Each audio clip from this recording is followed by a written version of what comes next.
Hallelujah. സ്തോത്രം. ദൈവത്തിന് മഹത്വം. എല്ലാ ദൈവമക്കൾക്കും കർത്താവിൻ്റെ അതിശയവും അതിഭയങ്കരവുമായ നാമത്തിൽ എൻ്റെ സ്നേഹവന്ദനം അറിയിക്കുന്നു. ഇന്ന് ഞാൻ വായിക്കാൻ പോകുന്നത് സങ്കീർത്തനം 130, 131 എല്ലാവരും ശ്രദ്ധയോടെ കേൾക്കുക, അനുഗ്രഹം പ്രാപിക്കുക. യഹോവേ, ആഴത്തിൽ നിന്ന് ഞാൻ നിന്നോട് നിലവിളിക്കുന്നു. കർത്താവേ, എൻ്റെ പ്രാർത്ഥന കേൾക്കണമേ. നിന്റെ ചെവി എൻ്റെ യാചനകൾക്ക് ശ്രദ്ധിച്ചിരിക്കണമേ. യഹോവേ, നീ അകൃത്യങ്ങളെ ഓർമ്മ വെച്ചാൽ കർത്താവെ ആർ നിലനിൽക്കും? എങ്കിലും നിന്നെ ഭയപ്പെടുവാൻ തക്കവണ്ണം നിന്റെ പക്കൽ വിമോചനമുണ്ട്. ഞാൻ യഹോവയ്ക്കായി കാത്തിരിക്കുന്നു, എൻ്റെ ഉള്ളം കാത്തിരിക്കുന്നു. അവൻ്റെ വചനത്തിൽ ഞാൻ പ്രത്യാശ വച്ചിരിക്കുന്നു. ഉഷസ്സിനായി കാത്തിരിക്കുന്നവരേക്കാൾ എൻ്റെ ഉള്ളം യഹോവയ്ക്കായി കാത്തിരിക്കുന്നു. ഇസ്രായേലേ, യഹോവയിൽ പ്രത്യാശ വെച്ചുകൊള്ളുക. യഹോവയ്ക്ക് കൃപയും അവൻ്റെ പക്കൽ ധാരാളം വീണ്ടെടുപ്പുമുണ്ട്.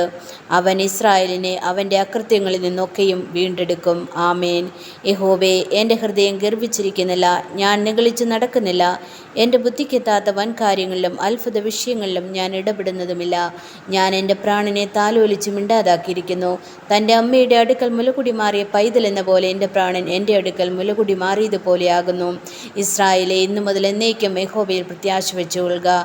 ആമേൻ, ആമേൻ, ആമേൻ. ഹല്ലേലൂയ. ദൈവത്തിന് മഹത്വം. ആമേൻ.